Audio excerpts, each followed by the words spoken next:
Bienvenue dans Couture apparente, le podcast qui s'interroge sur la mode et l'impact qu'elle a sur nos vies. À la fois un art et une industrie, la mode soulève des questions sociales, politiques et écologiques que ce podcast aborde sans complexe. La mode et le féminisme sont-ils compatibles ? Comment créer des bijoux durables ? Quel est le coût d'une fabrication éthique ? Est-ce que la mode discrimine les minorités ? Qui sont celles et ceux qui s'engagent pour une industrie plus responsable en France ? Au fil des épisodes, je vais à la rencontre de marques, activistes et journalistes qui me livrent leurs réflexions sur ces questionnements modernes.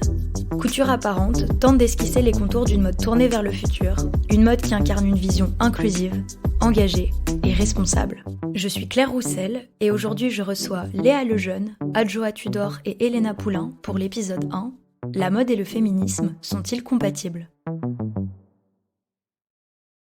Alors oui, je crois qu'on peut le dire aujourd'hui, l'industrie de la mode est sexiste.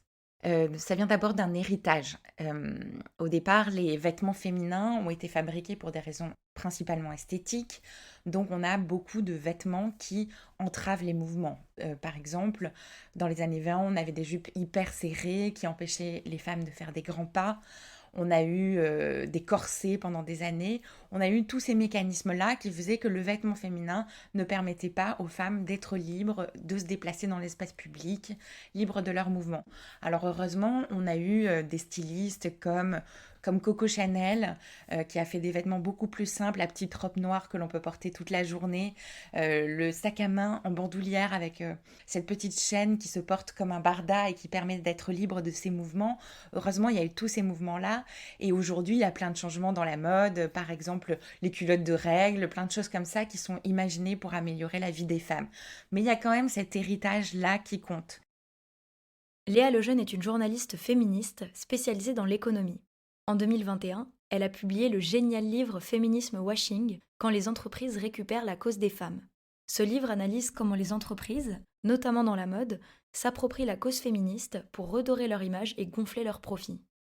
Quand je lui ai demandé si l'industrie de la mode était sexiste, sa réponse était sans appel. Et puis la mode, elle est sexiste aussi pour les personnes qu'elle représente, pour la façon dont elle fonctionne. Par exemple, la question des tailles. Aujourd'hui, quand on regarde un défilé de mode, on est face à des mannequins, des femmes qui font plus d'1m70 ou 1m75, quasiment toutes du 34 et du 36. Il y a même eu des années où il y avait de l'extrême maigreur chez certains mannequins. Alors que quand on prend la population générale, on est plutôt sur des femmes qui font autour d'un 42 en moyenne, parfois 44 en fonction des pays. Et donc ça veut dire qu'on propose une image, on propose des vêtements sur des modèles qui ne ressemblent pas du tout aux femmes qui sont censées les acheter, les consommer. Et ça pose un problème puisque ça fait complexer sur son poids, ça pose des problèmes d'identification.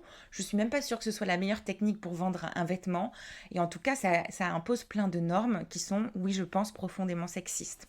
L'une des autres choses qu'on peut considérer comme sexiste dans une perspective de féminisme intersectionnel, c'est que la mode a, pendant des années, exclu les femmes racisées, les femmes grosses, donc du coup, les personnes non-binaires, les personnes transgenres, toutes les personnes qui correspondaient à des physiques différents, à d'autres modes d'existence, les femmes qui ont des problèmes de peau, par exemple de vitiligo, tout ça, elles étaient complètement exclues de la mode.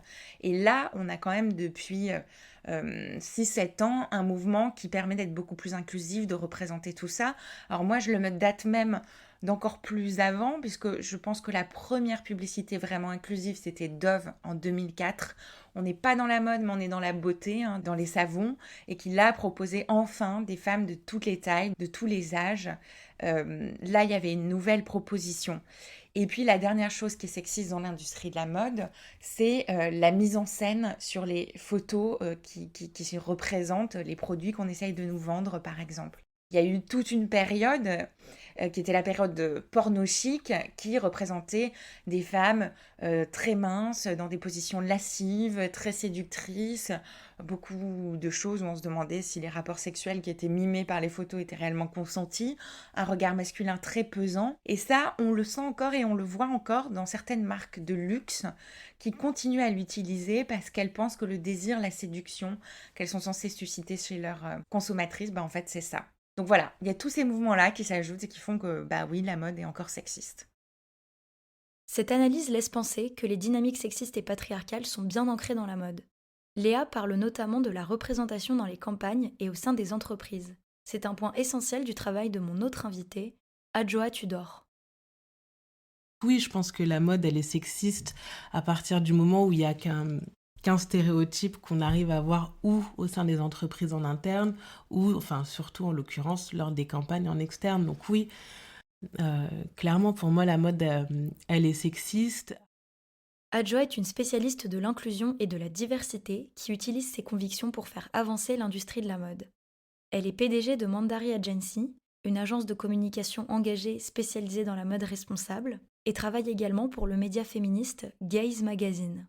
Ses projets se concentrent beaucoup sur la mode durable. Alors, je lui ai demandé si ce domaine lui paraissait plus ou moins sexiste que la mode traditionnelle. Ah, petite définition pour celles et ceux qui se demandent de quoi je parle.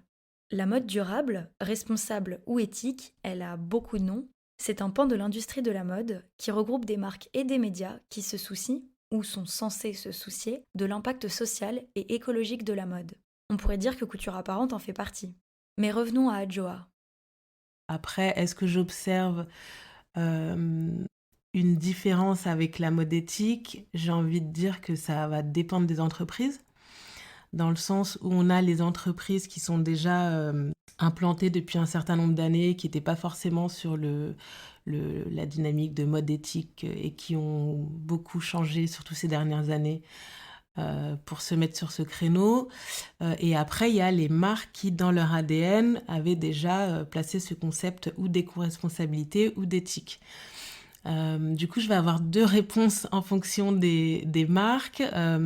Pour le premier cas, je dirais qu'on reste toujours dans une forme de sexisme parce que même si ce sont des marques qui revendiquent des changements ou dans leur campagne ou en externe, en interne, etc., ça reste des marques qui déjà, ont joué avec les mêmes stéréotypes depuis le début de leur création et qui vont pas, en tout cas c'est d'après mon expérience, vont pas au bout des changements qu'elles souhaitent mettre en place ou des avancées qu'elles défendent.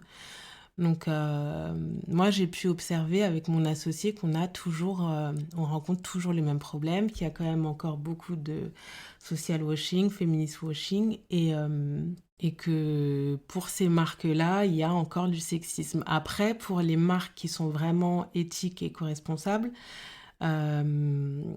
oui, je pense que ces marques qui défendent des valeurs, oui, font en tout cas l'effort ou en tout cas ont déjà une approche qui est bien différente des marques qui ne le sont pas. Donc oui, je pense que ça va vraiment dépendre de la segmentation des entreprises de mode, mais si je prends l'industrie de la mode dans sa globalité, je pense qu'on a encore un gros problème. Donc à l'exception de quelques marques éthiques, le tableau que dressent Léa et Adjoa est sombre et elles ont bien raison. Mais ne vous inquiétez pas, on parle des solutions dans pas longtemps. Manque de diversité dans les entreprises, discrimination au niveau des tailles, visuels qui objectifient les femmes. On a fait le tour ? Eh ben figurez-vous que non. Notre dernière invitée, Elena Poulain, analyse une autre dimension sexiste de la mode.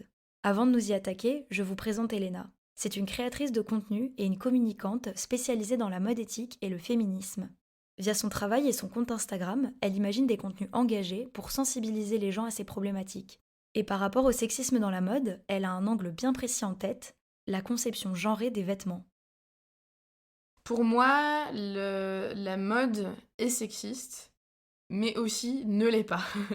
Et je vais expliquer mon propos. C'est-à-dire que depuis toujours, il y a des vêtements genrés, dits pour des corps de femmes et dits pour des corps d'hommes, et que quand on regarde une veste de femme, elle va pas du tout être adaptée à une carrure d'homme. Et que je pense que la solution pour avoir une mode qui n'est pas sexiste, c'est en fait de proposer une mode non genrée, unisexe, avec des pièces qui se portent par toutes les personnes, peu importe leur genre. Cela dit, il faut aussi prendre en compte la biologie et le physique des personnes qui font que, moi qui ai des toutes petites épaules et qui fais du 36, forcément, un homme qui a une carrure de rugbyman, ça va pas du tout être possible, quoi. Il va pas rentrer dans les mêmes vêtements que moi. Mais en tout cas, je trouve que c'est super intéressant, les marques qui proposent des vêtements unisexes. Après, il y a aussi la question des types de vêtements. Typiquement, aujourd'hui, dans l'esprit des gens, les robes, ça va plutôt être pour les femmes, certains types de chemises plutôt pour les hommes, etc. Et c'est là où j'en viens à mon non, je pense que la mode n'est pas toujours sexiste. C'est que dans la création, par exemple Jean-Paul Gaultier, des créateurs comme ça, on va avoir plein d'exemples de vêtements qui sont dits pour femmes, mais qui vont être portés par des hommes.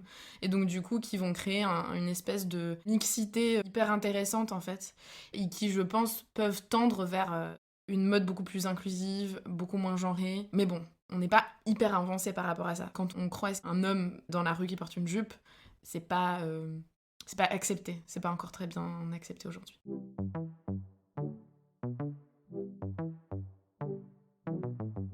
Avec ces nombreux exemples, on peut affirmer sans hésitation que le sexisme est partout dans la mode.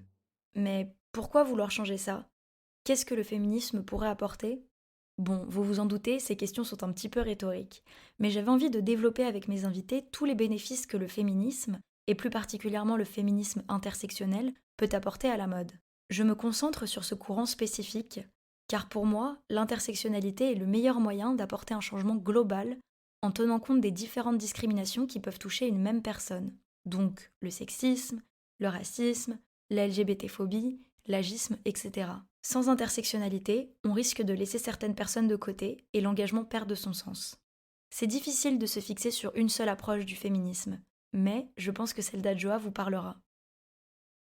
Déjà, je pense que dans un premier temps, il faut remettre dans le contexte peut-être la définition du féminisme, parce que tu vois, quand tu fais des recherches dans Google, il n'y a pas vraiment de définition à part Wikipédia. Bon, moi, personnellement, je me méfie un peu de Wikipédia. On peut trouver un petit peu tout et rien.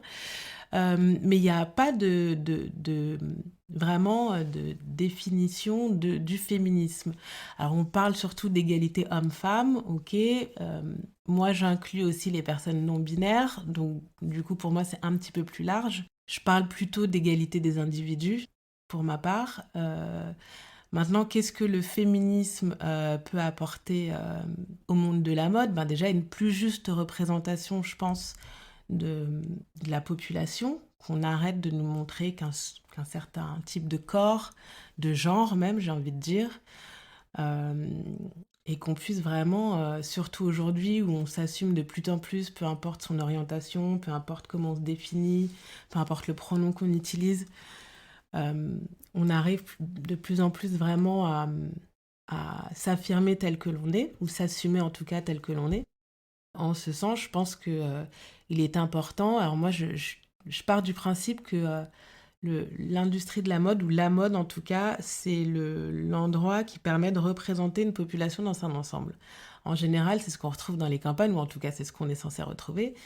Et qu'en ce sens, le féminisme peut apporter vraiment une espèce de pluralité des individus, une multiplicité, enfin c'est tout un tas de possibilités en fait que le féminisme, selon moi, peut apporter au secteur, et avec vraiment des gens qui vont pouvoir se reconnaître à travers des campagnes, se reconnaître dans les entreprises, et surtout pouvoir montrer que tout le monde a sa place en fait. Donc pour moi c'est ça, le vrai challenge du féminisme au sein de la mode, c'est celui-là. Alors déjà, je pense que le féminisme, et notamment le féminisme intersectionnel, apporte des choses, puisque y a vraiment un mouvement d'inclusivité de tous les corps et de tous les physiques. Une volonté de représenter toutes les femmes qu'il n'y avait pas avant. Alors c'est intéressant parce que, par exemple, chez Yves Saint Laurent, lorsque j'en ai discuté avec un cadre là-bas, je me suis rendu compte que, en fait, ils prennent en compte enfin toutes les physiques, toute l'intersectionnalité, et ils mettent sur leurs photos des femmes noires, des femmes métisses et des femmes blanches. Et ils le font même si ils ne sont pas forcément sûrs que toutes ces femmes vont acheter leurs produits, parce qu'ils se rendent compte que l'ensemble de leurs consommatrices, quelles que soient ses convictions, a envie de voir toutes les femmes représentées. Et ça, c'est quand même quelque chose de révolutionnaire dans l'industrie de la mode. L'anecdote racontée par Léa nous apprend une chose. L'inclusivité est de plus en plus réclamée par les consommatrices et les consommateurs de mode traditionnelle. On n'en est qu'au début, mais le féminisme intersectionnel a l'air d'avoir commencé son chemin. Du coup, je me suis demandé, est-ce que dans la mode responsable aussi, on ressent le besoin d'être féministe ? Je sais pas si c'est une question d'avoir besoin du féminisme. Moi, je pense que, en tout cas, j'ai remarqué à mon niveau, c'est-à-dire au niveau de créatrices de contenu autour de la mode éthique et de personnes qui travaillent étroitement avec des marques de mode éthique, sont beaucoup de femmes qui portent ces projets autour de la mode éthique. Et donc, du coup, c'est pas vraiment un besoin, en fait, c'est juste que ces femmes ont souvent des valeurs et des convictions féministes qu'elles appliquent elles-mêmes à leur marque et à leur manière de travailler. Je fais hyper attention à la cohérence qu'il y a entre ce qu'une marque va dire et ce qu'elle fait en réalité. Souvent, on a des bonnes surprises quand on va creuser dans des petites marques de mode éthique qui sont portées par des femmes. C'est qu'elles ont complètement conscience de l'impact de leur choix sur d'autres femmes. Et qu'en fait, le féminisme qu'elles incarnent au quotidien, dans leurs convictions, dans aussi le fait d'être des chefs d'entreprise, etc., ça va aller jusqu'à, ok, à qui est-ce qu'on veut faire confiance, à qui est-ce qu'on veut proposer notre production, avec qui est-ce qu'on veut travailler, qui est-ce qui est en bout de chaîne, en fait. Et c'est là où c'est super intéressant d'appliquer le féminisme jusque-là, parce qu'en fait, ça va vraiment avoir un impact sur les choix qu'on va faire, sur les choix de partenaires, les choix d'ateliers, les choix de vêtements aussi qu'on va proposer. Enfin, vraiment, c'est une recherche de cohérence, en fait, pour moi, ça s'applique absolument sur tout, quoi. Elena insiste sur un point qui est essentiel si on veut prétendre au féminisme, la cohérence entre le discours et les actions. Quand on se contente juste de déclarations, c'est du féminisme washing. Les marques éthiques évoquées par Elena ont l'air d'éviter cet écueil. Mais est-ce que c'est le cas de toute l'industrie de la mode ? Léa, l'experte de l'épisode sur la question, nous répond. Moi, dans mon bouquin Féminisme washing, je montre qu'il y a une montée du féminisme washing dans le marketing et la communication des entreprises. Qu'est-ce que c'est le féminisme washing ? C'est quand une entreprise communique sur un message, donc l'égalité homme-femme, s'approprie la cause des femmes, alors qu'en fait, elle n'a pas mis en place tous les mécanismes qui permettent de mieux les traiter en interne, c'est-à-dire les femmes salariées, les femmes à qui on sous-traite la fabrication des vêtements, par exemple, dans des pays en difficulté. En fait, quand elles n'ont pas mis en accord les valeurs qu'elles essayent de défendre dans la pub et dans la réalité. Et ça, c'est de plus en plus fort. Je crois que le meilleur exemple, c'est Dior, avec le fameux t-shirt Dior, donc écrit en noir « We should all be feminists », nous devrions toutes être féministes, sur fond blanc, un truc très simple comme ça. Ce t-shirt, il a fait le tour du monde, le tour des Instagram. À la fois, c'est une bonne idée parce que ça participe de véhiculer des valeurs féministes très positives. Et en même temps, ça ne dit pas du tout que Dior est féministe. Ça ne dit absolument rien sur la manière dont l'entreprise fabrique les choses. Et ce t-shirt, en plus, il coûte plus de 650 €. Donc clairement, on n'est pas dans de l'inclusivité. On est toutes féministes à ce prix-là. Donc voilà, il y a plein d'exemples comme ça qui sont des réappropriations. Je cite aussi dans le bouquin un exemple de Calvin Klein qui va prendre une mannequin transgenre noire, grosse, Jerry Jones, et la mettre en photo sur une affiche. Et cette affiche, elle fait énormément parler, elle plaît aux féministes, elle séduit, elle donne l'impression que la marque a changé. Et puis l'année suivante, la même marque, Calvin Klein, reprend une femme blonde, très grande, très mince, qui correspond à tous ces critères-là, voire à une maigreur très importante, et casse un peu le message qu'elle avait porté avant. Et ça aussi, c'est du féminisme washing, parce que, en fait, est-ce que la marque a compris les leçons ? Est-ce qu'elle a décidé de répondre vraiment aux consommatrices ? Ou est-ce qu'elle fait un coup, une fois, et puis elle s'arrête ?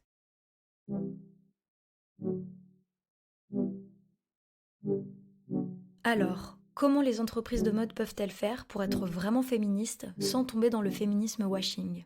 Face à cette problématique, Adjoa et Léa apportent une réponse limpide. Il faut se concentrer sur le fonctionnement en interne avant de s'attaquer à la communication. Moi, je pense que tout part de l'interne. J'en ai marre de voir des campagnes avec tout un tas de femmes. Alors, c'est très bien, je dénigre pas du tout, mais des femmes aux origines diverses, avec des corps de femmes de tous les jours. Mais que quand j'arrive en interne en entreprise, j'ai un stéréotype pour le coup de femme.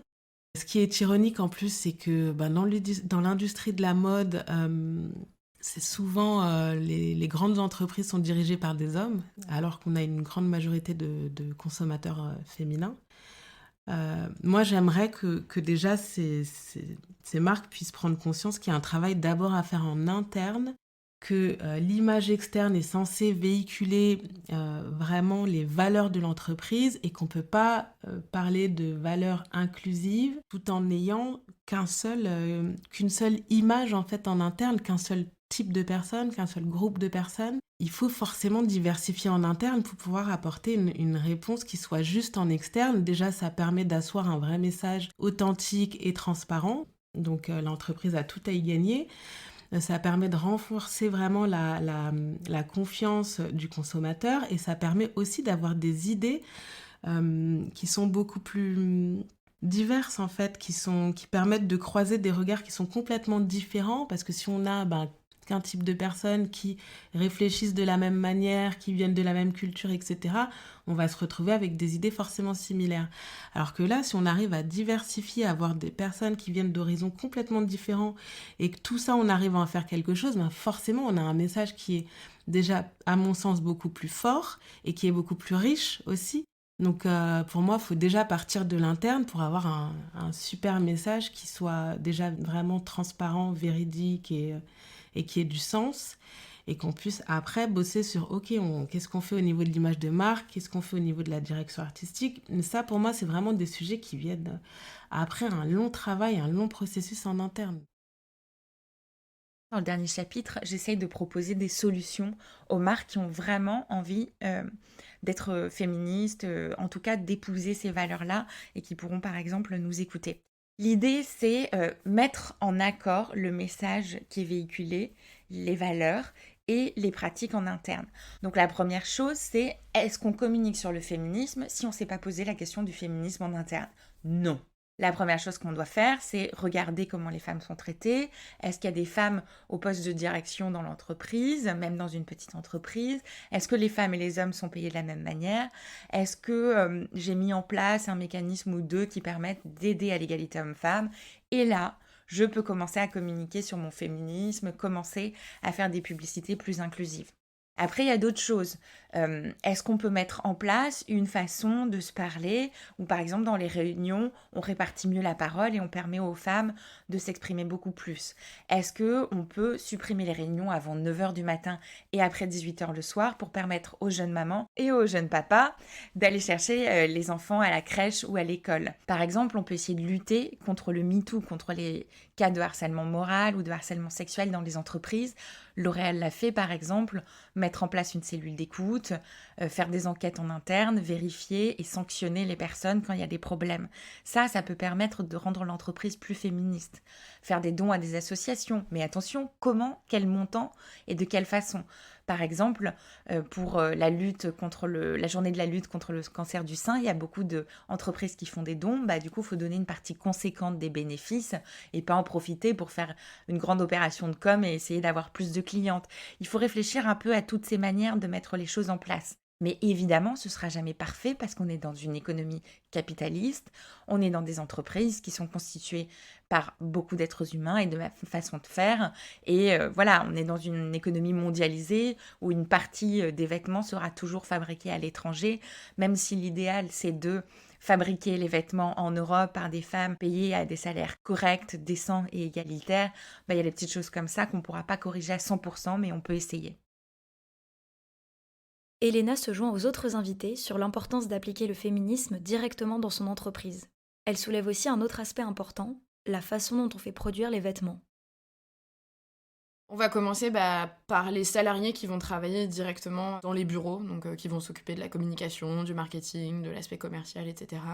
Je pense que la chose la plus importante, si on se dit féministe et qu'on veut appliquer du féminisme dans tout ce qu'on fait, c'est l'appliquer aussi dans sa manière de gérer l'entreprise, dans son management, dans l'équité qu'on souhaite avec ses collègues, dans la compréhension des émotions des uns, des unes et des autres. Ensuite, si on part dans un autre niveau, si on part sur la production, souvent, en fait, ça dépend quel type de vêtements, mais très souvent, en tout cas dans des pays comme en Inde, par exemple, ça va être des femmes qui vont produire les vêtements. Et en fait, se dire, le choix que je fais aura forcément un impact sur elles. Qu'est-ce que j'ai envie de faire ? Vers quelle organisation j'ai envie d'aller ? Et qu'est-ce que j'ai envie de... comment est-ce que, à mon échelle, j'ai envie d'agir de manière féministe. Et donc du coup, ça va être faire des choix par rapport aux ateliers avec lesquels on fonctionne, qui soient des ateliers soit certifiés, soit qui fassent partie de fondations, etc. Aussi, évidemment, faire attention aux conditions de travail, quoi. Que les femmes puissent avoir des salaires décents, des conditions de travail au moins normales, avec des temps de travail normaux, etc. Et puis après, ça va aussi être s'intéresser à comment est-ce que mes matières premières sont fabriquées, etc. Mais souvent, quand on est une petite marque de mode éthique, on n'a pas la capacité financière, en tout cas, d'aller aussi loin dans ces interrogations-là. Donc je dirais que, en général, ça va se limiter à la production, à qui j'ai envie de faire appel pour la confection de mes vêtements, pour la production de mes tissus, etc. Et ensuite, comment est-ce que j'ai envie de travailler avec mes collaboratrices directes.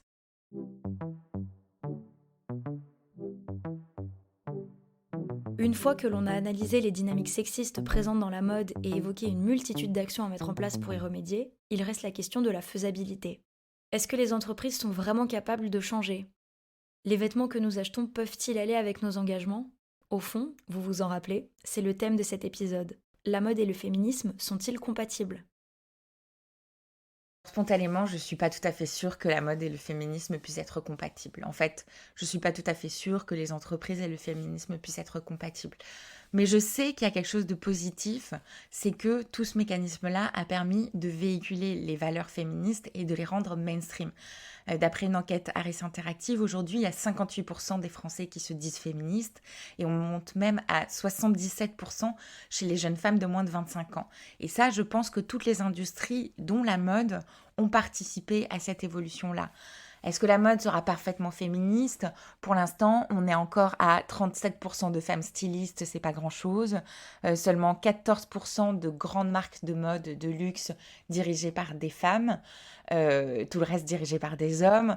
Bon, on en est encore loin. Mais je crois qu'on peut améliorer les entreprises. Vous l'aurez compris avec la réponse de Léa, le chemin à parcourir est encore long, voire interminable. Si je partage son avis critique essentiel sur les grandes entreprises et ceux qui les dirigent, j'ai l'impression que pour les marques plus jeunes, les choses pourraient être différentes, un sentiment qui est partagé par Elena. L'année dernière, je me posais pas mal la question de justement, je parle de féminisme, je parle de mode éthique, quel lien je peux faire entre les deux ? Et en fait, moi, ce lien, il est devenu évident quand j'ai rencontré et que j'ai échangé avec des créatrices de mode éthique. Parce que je me suis rendu compte qu'en fait, comme je le disais, elles sont féministes, elles sont hyper engagées, elles ont vraiment envie de faire les choses bien. Et que c'est pas du féminisme marketing, en fait.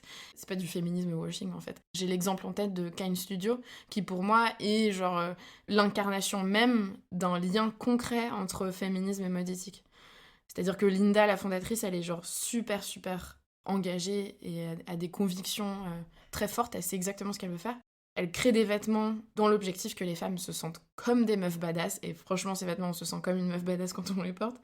Mais en plus de ça, elle fait vachement attention à l'impact qu'elle va avoir sur les femmes qui vont produire ces vêtements. Adjoa pense également que, malgré le travail colossal qu'il nous reste à faire, nous sommes sur la bonne voie. D'ailleurs, avec Elena, quand elles ont répondu à cette dernière question de l'épisode, elles ont aussi évoqué une chose que je n'attendais pas, la force sociale et politique du vêtement. Pour moi, c'est complètement compatible. Je pense qu'on a encore énormément de travail parce qu'il faut déconstruire tout ce qui nous a été inculqué depuis des décennies. Je parle vraiment de décennies parce qu'on n'en est pas à quelques petites années. Donc je pense qu'il y a un vrai travail de déconstruction, mais j'y crois. Et si j'y croyais pas, je pense que je ferais pas le métier que je fais aujourd'hui, clairement. Et pour moi, ça a du sens. Ça a du sens parce que... déjà, la mode, c'est aussi le fait de s'habiller, de choisir aussi la manière dont on veut s'habiller, ça peut être aussi un acte de pouvoir. Et c'est une manière de montrer qui l'on est, de montrer quelles sont aussi nos valeurs, nos combats aussi. Pourquoi on a des t-shirts à message aujourd'hui, pourquoi on porte parfois des drapeaux, pourquoi il y a plein de... des exemples, j'en aurais des milliers, on va pas aller là-dedans.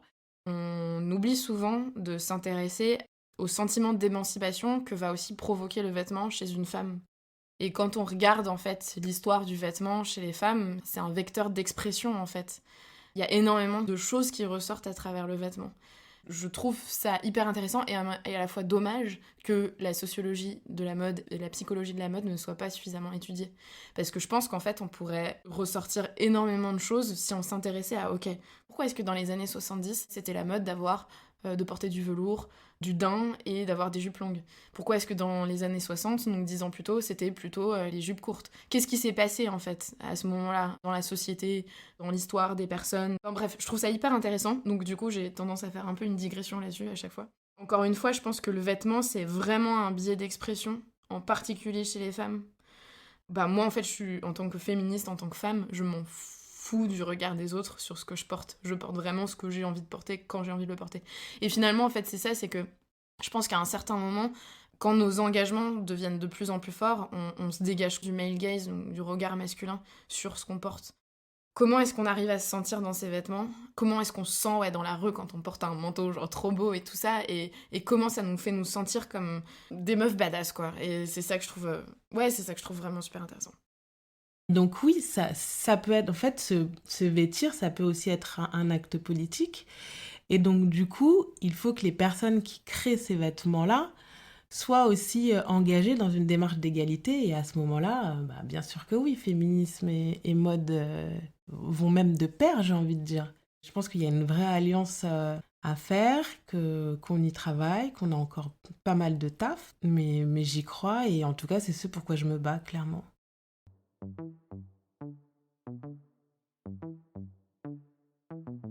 Merci infiniment à Léa, Adjoa et Elena d'avoir partagé avec nous leurs réflexions sur la mode et le féminisme. Je vous encourage vivement à suivre leur travail pour approfondir ces sujets passionnants. Vous pouvez retrouver les analyses de Léa dans Plan Cash, une newsletter dédiée aux femmes et à l'économie, et dans son livre Féminisme Washing. Le travail d'Adjoa est à découvrir en suivant Mandari Agency et Gaze Magazine. Quant à Elena, vous pouvez suivre son compte Instagram Elena sans H et vous inscrire à sa newsletter. Merci également à Telio Garfive pour la production du générique. Vous avez aimé l'épisode? C'est le premier de Couture Apparente podcast et je suis très émue de pouvoir enfin le partager avec vous. Pour m'aider à faire connaître le projet, n'hésitez pas à lui mettre une très bonne note sur les applications d'écoute, à en parler à vos proches et à le partager sur les réseaux sociaux. En parlant de ça, vous pouvez aussi suivre coutureapparente.podcast sur Instagram afin de ne manquer aucune de nos actualités. Je vous remercie pour votre soutien et je vous donne rendez-vous le 15 février pour le second épisode de Couture Apparente.